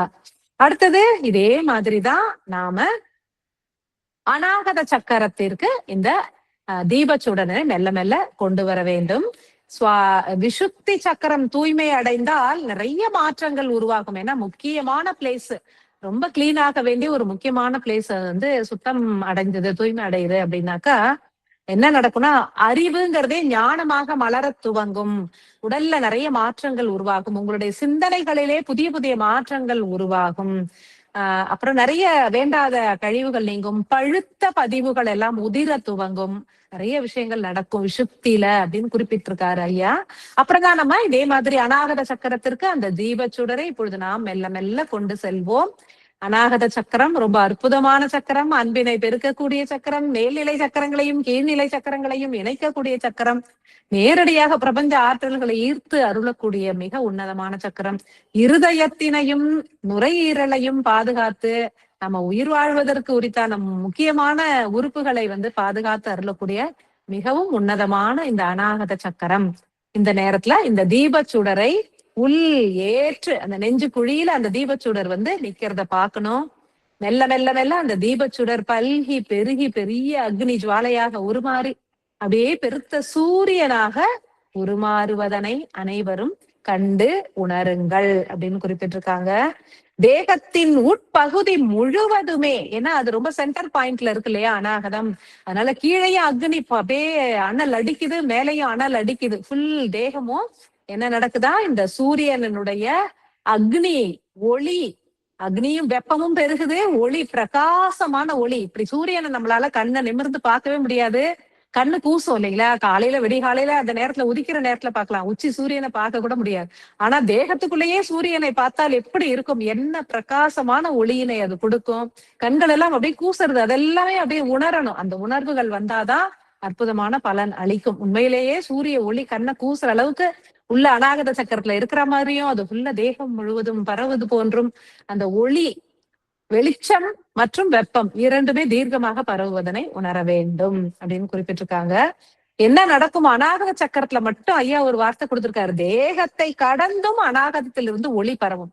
உள்ள மட்டும் இல்ல, அநாகத சக்கரத்துல மட்டும் அற்புதமான ஒளி என்ன செய்யணும், கடகடன்னு வெளியே. ஏன்னா அன்பு ஆற்றல் எங்கும் பரவக்கூடியது. அன்பிற்கும் உண்டோ அடைக்கும் தாழ், அந்த சக்தி அந்த ஆற்றல் அதிகமா வெளியில பரவக்கூடியதுங்கிறதுனால அநாகத சக்கரத்துல இருந்து வெளிப்படக்கூடிய அந்த ஒளி வெளியிலையும் பரவறத, அந்த வெப்பமும் அந்த ஒளியும் வெளியில பரவறதையும் நீங்க பார்க்கலாம் அப்படின்னு ரொம்ப அழகாவே குறிப்பிட்டிருக்காரு.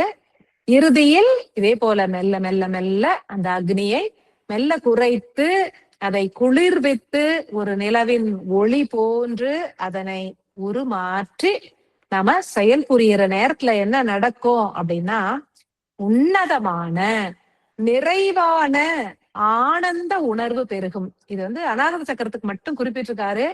ஒரு அற்புதமான ஒரு ஆனந்தமயமான ஒரு பரவசமான ஒரு அழகான ஒரு உணர்வு அந்த நேரத்துல உங்களுக்கு தோன்றும். அதை ரொம்ப சூடேற்றி குளிர்வித்த பிறகு, அதுல இருக்க கழிவுகளை எல்லாம் நீக்கிய பிறகு ஒரு அற்புத ஆற்றல் உங்களுக்குள்ள பரவுவதை நீங்க பார்க்கலாம் அப்படின்னு சொல்லியிருக்காரு. மெல்ல மெல்ல, ஏன்னா அநாகத சக்கரம் சிவசக்தி ஆற்றல், அதாவது மேல இருக்கிற சக்கரங்கள் எல்லாம் சிவனுடைய அதாவது ஆன்மாவிலிருந்து நேரடியாக ஆற்றலை பெறக்கூடியது. கீழே இருக்கிற 3 சக்கரங்களும் உயிர் ஆற்றலை பெற்று இயங்கக்கூடியது.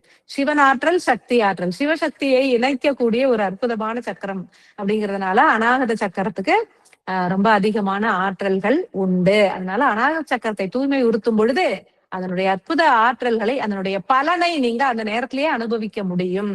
ஆனந்தமான ஒரு பரவச நிலை உங்களுக்குள்ளே இப்பொழுது பரவிக்கொண்டே இருக்கிறது அப்படிங்கிறது ஐயா உணர்த்திய ஒரு அற்புதமான விஷயம். அநாகத சக்கரத்துல நிகழக்கூடிய இந்த சிவசக்தி ஆற்றல் கலப்பு தான் உங்களுக்கு ஒரு அற்புதமான உணர்வினை உருவாக்கும். பின்னர் மெல்ல மெல்ல அநாகத சக்கரத்திலிருந்து மணிப்பூரக சக்கரத்திற்கு அந்த தீப ஒளியானது பரவி செல்வதனை உணர வேண்டும். மீண்டும் மணிப்பூரக சக்கரத்தினிலேயே முழு கவனத்தினையும் செலுத்த வேண்டும்.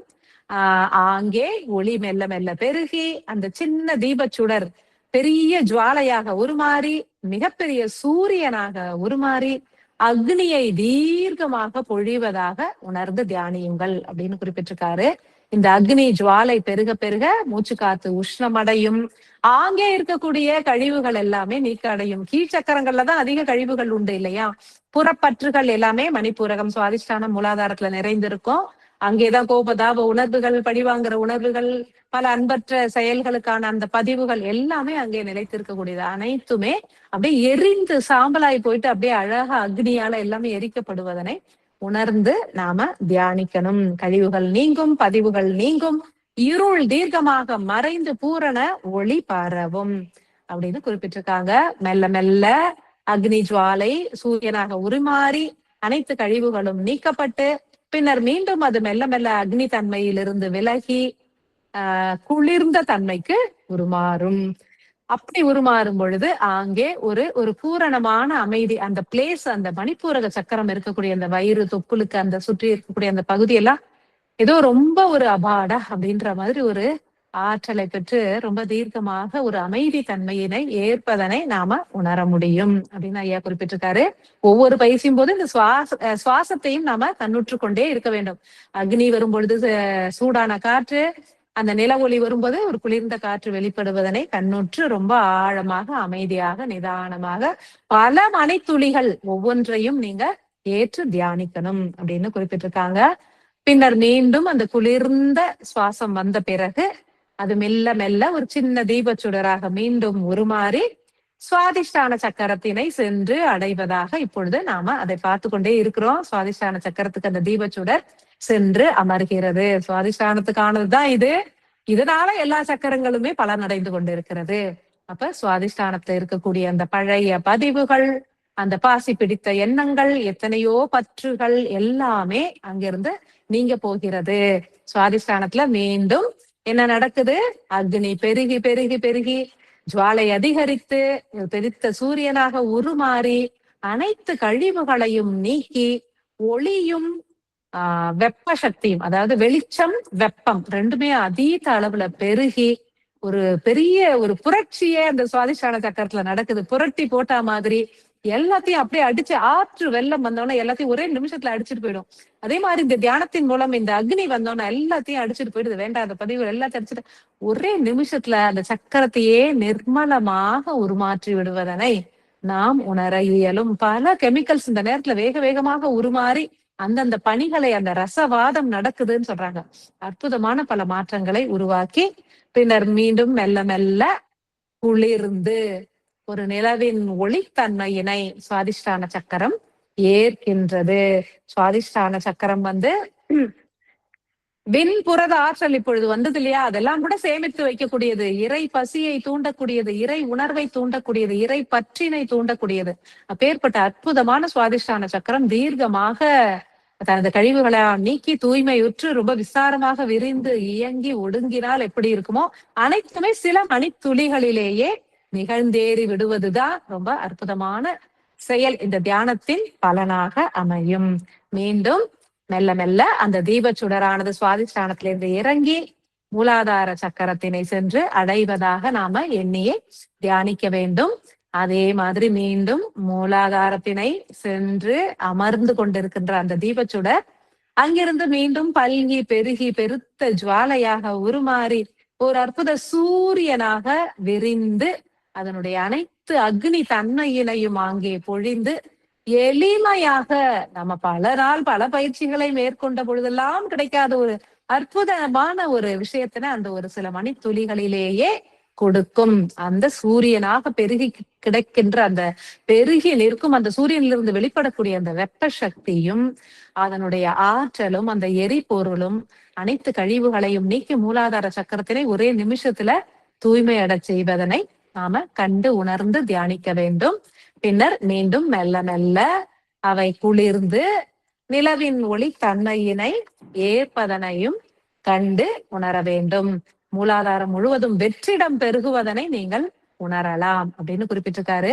ஒவ்வொரு பயிற்சியும் ஒரு ஒரு சக்கரத்திலயும் ஒரு நாழிகையாவது நின்று நம்ம இந்த பயிற்சியை புரிந்தால்தான் ரொம்ப அற்புதமான பலன் கிடைக்கும்.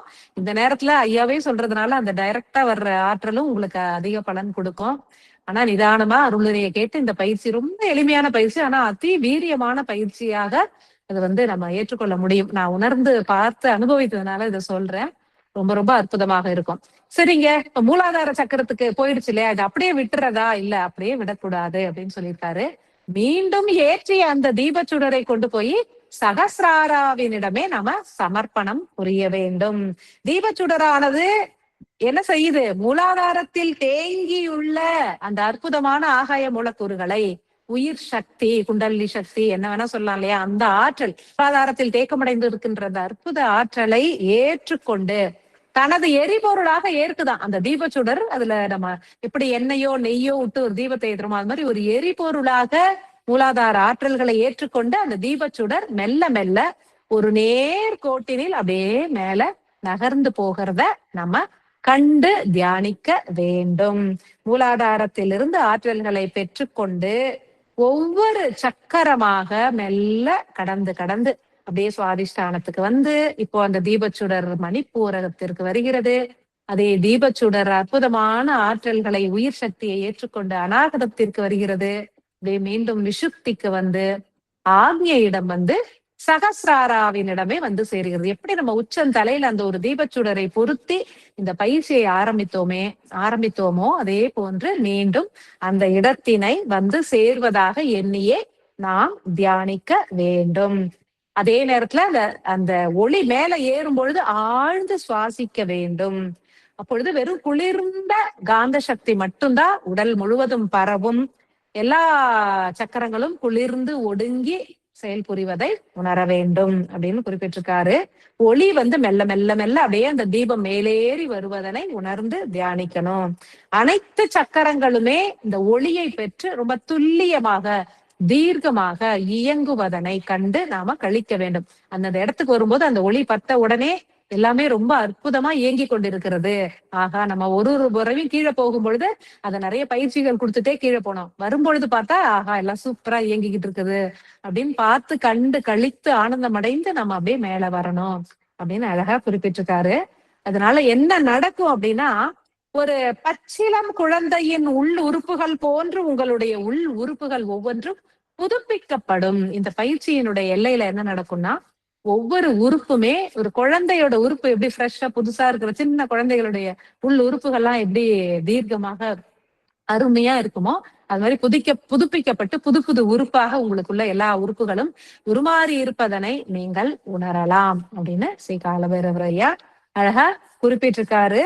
அதே மாதிரி பிரபஞ்ச சக்கரங்களும் நம்மள தேகத்துல இருக்க எல்லா சக்கரங்களோடும் தீர்க்கமாக ஒருங்கிணைக்கப்பட்டிருப்பதனையும் நாம் உணர்ந்து நிறைய கலப்பு ஆற்றல்கள், நிறைய சக்கரங்கள் வந்து கலந்ததுனால நிறைய கலப்பு ஆற்றல்கள் தேகத்தில் உருவாகி ரசவாத நிகழ்வுகள் பலவும் தேகத்தில் நடந்திருப்பதனையும் நீங்கள் உணரலாம். நிறைய விஷயங்கள் உள்ள நடந்திருக்கிறத நீங்க உணர்ந்து கொள்ளலாம் அப்படின்னு குறிப்பிட்டிருக்காரு. சகசிராராவின் மையத்தில் தீபச்சுடர் அமர்ந்து என்றென்றும் ஒளி வீசுவதனை உணரலாம். உடலில் பல மாற்றங்கள் உருவாகும் அப்படின்னு குறிப்பிட்டிருக்காரு. ரொம்ப அழகா என்ன சொல்றாரு அப்படின்னா, இந்த தீபச்சுடர் வந்து எடுத்து வச்சிடாதீங்க, அது அப்படியே சகசிராராவிலே அப்படியே பிக்ஸ் பண்ணி வச்சுக்கோங்க. அந்த ஒளி என்னன்னைக்கும் உங்க சிரசின் உச்சியில ஒரு தீபம் எரிந்து கொண்டே இருப்பது போன்று நீங்கள் அதை வந்து அந்த ஒளியை அங்கே நிக்க வச்சுடுங்க. அது வந்து பிரபஞ்சத்திலிருந்து வந்த ஒரு அற்புதமான ஒளி சக்தி கால பைரவர் ஐயாவின் அருளால் வழங்கப்பட்டது. அது கால பைரவர் ஐயாவாகவே நம்ம பார்க்கலாம். நம்ம சிரசிலேயே ஒரு இறைவன் வந்தாரு, அவரை நம்ம புடிச்சு வச்சுக்கிட்டோம் அப்படின்ற மாதிரி சகசரா சக்கரத்திலேயே இந்த தீபம் எப்பொழுதும் எரிந்து கொண்டே இருக்கிறது அப்படின்னு நம்ம மனசுல நினைச்சுக்கிட்டு அதை அங்கேயே நிக்க வச்சுடுங்க. அது வேணுங்கிற பொழுதெல்லாம் உங்களுக்கு அற்புத ஆற்றலை அந்த தீபம் ஒளி வந்து கொடுத்து கொண்டே இருக்கும் அப்படின்னு ஐயா வந்து குறிப்பிட்டிருக்காரு. இதை வந்து முன் விடியல் பொழுதுல செஞ்ச அதிக பலன் உண்டு. எல்லா தியானமும் அப்படிதான் சொல்லுவாங்க. ஆனா எந்த நேரத்துல உங்களுக்கு முடியுதோ அதை அப்படியும் செய்யலாம், எப்படியாவது செய்யுங்க அப்படின்னு தான் குறிப்பிட்டிருக்காரு ஐயா. முன் விடியலில் செய்தால் நல்ல தீர்க்கமான பலன் உண்டு அப்படின்னு சொல்லியிருக்காரு. சூடேற்றி குளிர்விப்பதன் மூலம் அனைத்து சக்கரங்களும் தன் கழிவுகளை நீக்கி விரியும் இல்லைங்களா. சூடேற்றம் புரிந்தா எல்லாம் விரிவடையும். அப்புறம் குளிர்வித்தால் எல்லாம் ஒடுங்கி அப்படியே நிற்கும். அப்போ வேலுங்கும் பொழுதெல்லாம் நம்ம இந்த அக்னியை இறக்கி எந்த சக்கரத்துல என்ன மாதிரி ஆக்டிவேஷன் பண்ணணும் அப்படின்னு நம்மளுக்கு தோணுதோ அதை இறக்கி அதை அற்புதமான செயலாக்கம்லாம் நம்ம பின்னாடி செய்யலாம். அதை பத்தியும் ஐயா வந்து குறிப்புகள் எல்லாம் கொடுப்பாரு. இப்ப கொடுத்திருக்கிற இந்த தியானம் வந்து இந்த நேரத்திலேயே உங்களுக்கு பல மாற்றங்களை தேகத்துல உருவாக்கி இருக்கும். ஏன்னா ஸ்ரீ கால பைரவரினோட அருளால வழங்கப்படுறது இல்லையா, அவரே வந்து ஒரு தியானம் கொடுத்திருக்காரு. அது எப்பேற்பட்ட பலனை அளிக்கும். இதனாலதான் நடந்தது, இதனாலதான் இந்த மாதிரியான ஒரு பலன் உருவாகி இருக்குன்னு தெரியாமலே அதை நான் அனுபவிச்சேன். தெரிஞ்சிருந்தா அதை ரொம்ப ஒரு என்ன நடக்குதுன்னு ஒரு குழப்ப நிலை, புரியாத நிலையில இருந்தேன். அந்த மாதிரி இல்லாம நீங்க எல்லாருமே நல்லா தெரிஞ்சுக்கலாம். இந்த பயிற்சியை பண்ணும் பொழுது அற்புதமான ரசவாதங்கள் உடம்புல கொஞ்சம் அசதி அப்படி இப்படின்னு தோணும், கடைசியில வலி பல எனக்கு. ஆனா என்ன அப்படியே உள்ள போட்டு சுட்டு எரிக்கிற அக்னி சூரியனை உள்ள இறக்கினா அப்படி இருக்கும். இது வந்து எப்பேற்பட்ட ஒரு தியானம் அப்படின்னு நினைச்சு நினைச்சு பாக்குறேன். நிறைய தியானங்கள் ஐயா கொடுத்துட்டேதான் இருக்காரு. அழகழகான கர்ம வினைகளை நீக்கும் தியானங்கள்லாம் அதி அற்புதமான தியானம். அதுலயே இது வந்து ரொம்ப உன்னதமான ஒரு தியானம். சக்கரங்களை அப்படியே ஃபுல்லா மூலாதாரம் வரைக்கும் போயிட்டு அந்த ஒளி பெருகி வெளில வரும் பொழுது வந்து அது நடக்கும் பொழுதுதான் தெரியும். அது அப்படியே பயிற்சி நீங்க செய்து பாத்தீங்கன்னா மிகவும் உன்னதமான ஆற்றல்கள் வந்து நமக்குள்ள பெருகும், சக்கரங்கள் எல்லாம் தூய்மை அடைவதை நம்ம உணரலாம். மீண்டும் தொடர்ந்து ஐயா நிறைய விஷயங்களை வந்து பகிர்வாரு. இன்னும் ரொம்ப ரொம்ப முக்கியமான ரொம்ப டெப்தான சில விஷயங்களை தியானத்தினையும் கடந்து பல அற்புதமான அறிவியல் பூர்வமான விஷயங்களையும் தொடர்ந்து சொல்லுவாரு. எழுதிட்டே போகலாம் நிறைய விஷயங்கள். ஒரு ஒரு வாரமும் ஒரு ஒரு நமக்குள்ள நிறைய போட்டு நம்ம ஒரே நேரத்துல நம்மளால திணிக்க முடியாதனால ஐயா வந்து பிரிச்சு பிரிச்சு பிரிச்சு கொஞ்சம் கொஞ்சமா அழகா குழந்தைக்கு ஊட்டுற மாதிரி கொஞ்சம் கொஞ்சமா ஊட்டிக்கிட்டு வராரு. எல்லாருமே இந்த பயிற்சிகளை எல்லாம் நல்லா உணர்ந்து செய்யுங்க. ஏற்கனவே நம்ம செய்யற அந்த ஒற்றைக்கால் தவம் ரொம்ப அற்புதமான பயிற்சி. இது வந்து ஒரு ஒரு நாளும் செய்ய செய்ய செய்ய அது வந்து எப்படி மனம் ஒடுங்குகிறது அப்படிங்கறதெல்லாம் ரொம்ப தெளிவாக புரிந்து கொள்ள முடியுது. மனம் ஒடுங்குது, மனம் வந்து இல்லாமல் போகுது அப்படின்னு சொல்றதை காட்டிலும் மனம் ஏதோ ஒண்ணு மனம் ஏதோ இயங்கிக்கிட்டேதான் இருக்கு. மனத்தை எங்க இயக்கம் ஏதாவது ஒரு சிந்தனை வந்துட்டேதான் இருக்கு. ஆனா அது எதையும் நம்மள பாதிக்காமல் இருக்கிறது அப்படிங்கறத வந்து என்னால உணர முடிஞ்சது. மனம் வந்து என்ன சொல்லுது இப்ப அது வந்து ஒரு அற்புதமான விஷயமா இருந்தது. விண்புறத ஆற்றல்கள்லாம் வந்த பிறகு அந்த மறுநாள் வந்து அந்த ஒரு தியானத்துல ஒற்றைக்கால் தவம் எல்லாம் செய்யும் பொழுது நிறைய விஷயங்கள் வந்து புரிந்து கொள்ள முடிந்தது. மனம்ங்கிறது இயங்கிக்கிட்டேதான் இருக்கு. அதை வந்து நிறுத்தணும்ங்கிறது ரொம்ப கஷ்டம். ஆனா வந்து ரொம்ப குறைஞ்சிருக்கு. அப்படியே இங்க இருந்து அங்க போய் அங்க போய் அங்க போய் அப்படியே சுத்திக்கிட்டே இருக்கும். அதெல்லாம் நிறைய குறைஞ்சு குறைஞ்சு குறைஞ்சு ரொம்ப மெல்லமா ஒரு ஒரு எண்ணம் அப்படி இப்படி அழகான ஒரு எண்ணங்கள். சில நேரத்துல ஏதோ ஒரு எண்ணம் அப்படியே வந்து போகுது. அதை பார்க்க முடியுது. இன்னொரு விஷயம் என்ன அப்படின்னாக்கா இந்த மனம் வந்து ஐயா உணர்த்தியது என்ன அப்படின்னாக்கா சுவாச காற்று அதன் மூலமாக உள்ளேற்கப்படக்கூடிய அந்த தசவித வாயுக்கள்ல உன்னதமான பிராணசக்தி, அந்த பிராண காற்று பிராணவாயுல பிராணசக்தியில இருக்கக்கூடிய அதுலயே 10 விதமான மிக நுண்ணிய ஆற்றல்கள் ஆகாய மூலக்கூறுகள்லாம் அடங்கி இருக்குன்னு சொல்றாங்க இல்லையா. சோ இந்த இந்த காற்று எங்க உள்ள போகுது அப்படிங்கும் பொழுது அது போய் நம்ம அறிவுல இருக்கக்கூடிய பதிவுகள் வரைக்கும் அந்த போகுது அப்படின்னா அதை டச் பண்ணிட்டு அந்த காற்று திரும்பி வந்துருது.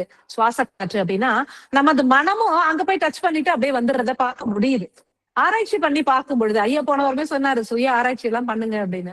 இந்த ஆராய்ச்சி பண்ணி பார்க்கும் பொழுது ஏதோ ஒரு சிந்தனை ஏதோ வருதுன்னா அப்ப என்ன செய்யணும் செய்யணும் இதை செய்யணும்னு இதெல்லாம் அதுல அறிவுல இருக்கக்கூடிய பதிவுகள், முன்னாடியே ஏற்றுக்கொண்ட பதிவுகள். ஒரு சமையல் செய்யறோம் இல்ல ஒரு ஒரு வேலை செய்யறோம்னா ஏற்கனவே அது நமக்கு தெரியும், பண்ணியிருக்கோம், அந்த எக்ஸ்பீரியன்ஸ் இருக்கு. அதுதான் அறிவுல இருக்கக்கூடிய அந்த பதிவுகள். அதை பார்த்து அது கடகடன்னு செய்யும். சோ அந்த வேலைகள் செய்யும் பொழுது நமது மனம் அந்த பிராணசக்தி இந்த பதிவுகள்ல நின்னுட்டு வந்துருது அப்படின்னு தெரியுது. சில நேரத்துல ரொம்ப தீர்க்கமான சிந்தனைகள்லாம் நம்மளுக்கு இது வரைக்கும் உதிக்காத பல சிந்தனைகள், அறிவினால பல அற்புதமான சில விஷயங்கள்லாம் நம்மளுக்கு தோணும். சில விஷயங்களை கேட்க முடியும். அறிவு வந்து ஒரு தீர்க்கமான ஒரு நிலையினை அடையும். அப்பொழுது நான் வந்து பார்த்தது என்ன அப்படின்னாக்கா இந்த மனம்ங்கிற சுவாசம் போய் அறிவு அணுக்கள் சொல்லக்கூடிய இந்த எலக்ட்ரான்ஸ் வரைக்கும் போய் டச் பண்ணிட்டு வருது. காற்று அந்த இடத்துக்கு போகுது. எப்படி நம்ம சுவாசிக்கும் பொழுது மூலாதாரம் வரைக்கும் காற்று உள்ள போயிட்டு வரணும். சில பேருக்கு நெஞ்சுக்குழி வரைக்கும் தான் போயிட்டு அநாகதம் வரைக்கும் தான் காற்று போகுது, உள்ள போகல அப்படிலாம் சொல்லுவாங்க. ஆனா நம்ம பயிற்சிகளை ஏற்க ஏற்க மூலாதாரம் வரைக்கும் காற்று போய் அழகா உட்கார்ந்து வெளில வரதை இப்ப பார்க்க முடியுது இல்லையா. அதே மாதிரிதான் சிரசுல இருக்கக்கூடிய ஒவ்வொரு அணுக்களுக்கும் உள்ளேயும் அந்த எலக்ட்ரான் சொல்லக்கூடிய அந்த அறிவு அணுக்கள்ல வந்து இந்த காற்று போய் பட்டுட்டு வருது. பிராணசக்தி அதை போய் டச் பண்ணிட்டு வருது. எப்ப அறிவு ரொம்ப தீர்க்கமா ரொம்ப பிரகாசமா ஒரு புதுசான ஒரு செயல்களை எல்லாம் செய்ய தூண்டுகிறதோ அப்பொழுது அங்க போயிட்டு வருது அப்படிங்கிறத புரிஞ்சுக்க முடியுது. மனசு அங்க போயிட்டு வருது, காற்று அங்க போயிட்டு வருது, பிராணசக்தி அங்க போய் டச் பண்ணிட்டு வருது. அதே மாதிரி நல்ல ஒரு உணர்வு நிலையில இருக்கும், ஒரு அற்புதமான ஒரு இறை உணர்வு நிலையில இருக்கும், ஒரு அன்பான ஒரு உணர்வு நிலையில இருக்கும் அப்படின்னா நம்ம காற்று உள்ள இன்னும் போய் அந்த புரோட்டான்ஸ் வரைக்கும் டச் பண்ணிட்டு வருது.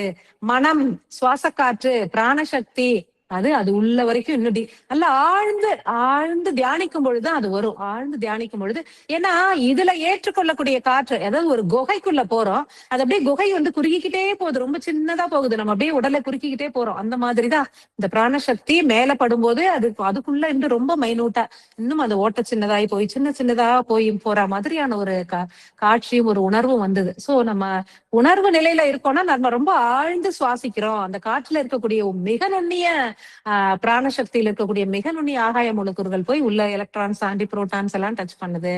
சில நேரத்துல அப்படியே ஏதுமற்ற நிலைமையில எந்த எண்ணங்களும் மற்ற ஒரு 10 நிமிஷம் என்ன பண்ணோம், என்ன நினைச்சோம், என்ன எங்க இருக்கோம், கை எங்க கால் எங்க தெரியாது சில நேரத்துல தோன்றுது இல்லையா? ஆழ்ந்த தியானத்துல. அப்ப அது வந்து மைனூட்டா இன்னும் உள்ள போயிட்டு வந்திருக்கு அந்த பிராணசக்தி. நிர்மலமான அணுக்களை அந்த உள்ள எலக்ட்ரான், புரோட்டானை தாண்டி நியூட்ரானை டச் பண்ணி உள்ள இருக்கிற ஆத்ம கரு வரைக்கும் டச் பண்ணிட்டு வந்திருக்கு. இந்த மூச்சு காற்று, ஆழ்ந்த சுவாச காற்று, பிராணசக்தி, ஆகாய மூலக்கூறு அப்படிங்கறத வந்து நம்ம பார்க்க முடியுது. மனம் வந்து இயங்கிக்கிட்டே தான் இருக்கு. ஆனா அது என்ன பண்ணுது? இப்ப எங்க நின்னு இயங்குது? இப்ப வந்து கழிவுகள்ல போய் நிக்குது மனசு அப்படின்னா கோபம், வெறுப்பு, சண்டை இதெல்லாம் வெளிப்படுது. சோ எங்க நிக்குது உங்க மனசு? இப்ப நீங்க என்ன பண்ணிட்டு இருக்கீங்க அப்படின்னு ஒரு சாட்சியாக நின்னு பார்க்க சொல்லிதான் அகத்தியர் ஐயா சொல்றாரு. ஒன்னொன்னையும் சாட்சியாக பாருங்க பாருங்கன்னா நம்ம சத்குரு சொல்லிட்டே இருக்காரு. அப்பொழுதுதான் நம்ம ஆன்மாவை கடைசியில உணர முடியும் அப்படின்னு. சோ இப்ப நம்ம என்ன பண்ணிக்கிட்டு இருக்கோம்? ஏதோ ரொம்ப அறிவுபூர்வமா பேசிட்டு இருக்கோம். ஓகே, எலக்ட்ரான் வரைக்கும் இப்ப காத்து போயிட்டு வருது, மனசு அங்க நிக்குது. ரொம்ப உணர்வு நிலையில நம்ம இருக்கோம், அமைதியா இருக்கோம். ரொம்ப சில விஷயங்களை மட்டும் ரொம்ப கம்மியா பேசிட்டு ரொம்ப அமைதியா இருக்கோம், ரொம்ப ஆனந்தமா இருக்கோம். அற்புதமான உணர்வு நிலை. அப்ப சுவாசம் அது வரைக்கும் போகுது, நம்ம மனசு அங்க போய் நிக்குது அப்படிங்கறத நம்ம மனசு என்ன பண்ணுது? அது ஒரு குழந்தை எங்க போயிட்டு போயிட்டு வருது. ஒரு குழந்தை மேல ஒரு தாய் வந்து கண் வச்சுட்டே இருப்பாங்க. அது விளையாடிட்டே இருந்தா கூட, அவங்க ஏதாவது வேலை பண்ணிட்டே இருந்தா கூட நிமிஷத்துக்கு நிமிஷம் பார்ப்பாங்க. அது மாதிரி நீங்க உங்க மனது எங்க இருக்கு, உங்க சுவாசம் எது வரைக்கும் போகுது, எங்க நிக்குது அப்படின்னு பார்த்து பார்த்து பழகிறது. அது எவ்வளவு ஒரு அற்புதமான விஷயமாக இருக்கிறது. ரொம்ப கடினமா இருந்தது. சில நேரங்கள்ல பார்க்க முடியும், சில நேரத்துல அதிலே ஒன்றி போய் அது பாட்டுக்கு ஏதோ பேசிட்டே இருப்போம். அப்புறம் தான் டக்குன்னு விழிப்பு வந்து, அதான் விழிப்புணர்வு. விழிப்புணர்வு வந்து ஆகா நம்ம என்ன உளறிட்டு இருக்கோம் அப்படின்னு நிறுத்திடலாம் அப்படின்னு சொல்லி அந்த மாதிரி எண்ணங்கள்லாம் தோன்றுது. இது வந்து ஒரு மிகப்பெரிய ஒரு பயிற்சியா இருக்கும். இந்த தியானம் எல்லாம் உள்ள ஏற்கும் பொழுது நமக்கு வந்து மிகவும் ஒரு அற்புதமான நிலை. சக்கரங்கள்லாம் தூய்மை அடைந்து விட்டாலே நம்மளுக்கு ஒரு பெருத்த ஞானம் உதிக்கும். ஞானமே என்ன? எதுவும் சொல்ல வேண்டாம், அமைதியா இருந்தா போறோம்.